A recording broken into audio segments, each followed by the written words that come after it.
In 1953, a man in California lost his hamburger stand in a divorce.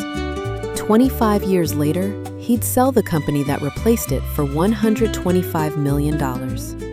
His name was Glen Bell, and this is how divorce helped create Taco Bell. Glen Bell wasn't a chef.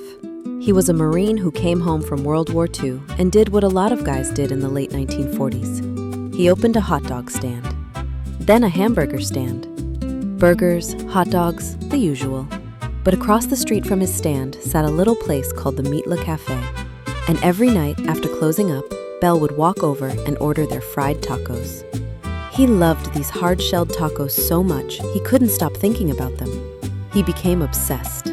Bell begged an equipment salesman for a chicken wire basket, experimented with his own shells and sauces, and spent night after night trying to figure out why these tacos were so addictive.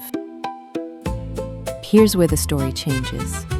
Bell was working brutal hours building his hamburger business, and his marriage to his first wife, Dorothy Taylor, was falling apart.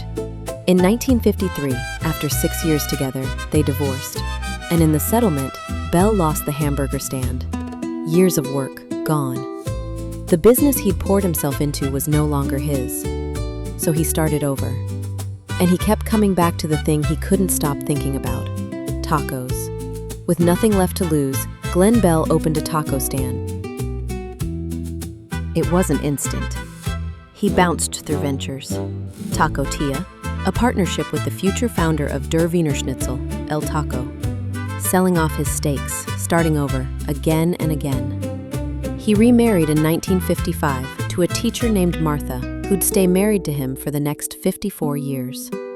Then, in 1962, with all his old partnerships sold off, Bell bought a stretch of land in Downey, California, and built a small open-air courtyard of shops he called Plaza Guadalajara. One of those shops was a tiny south-of-the-border food stand designed by an architect named Robert McKay. He named it after himself, half as a joke, since kids used to tease him growing up as Ding Dong Bell. Naming the stand after himself, he figured, finally gave the name a positive spin. What made Taco Bell take off wasn't just the food. It was the spectacle. Bell treated every opening like a celebration.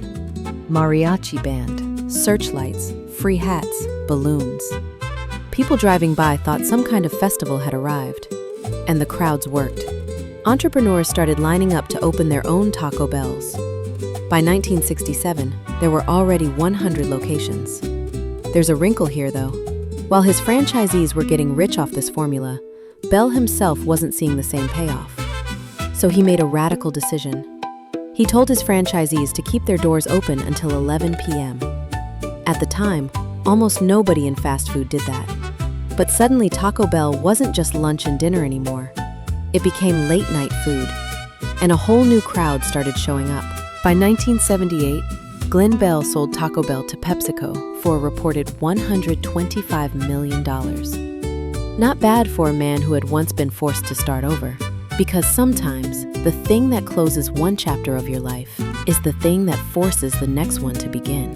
And without that divorce, there might never have been a Taco Bell.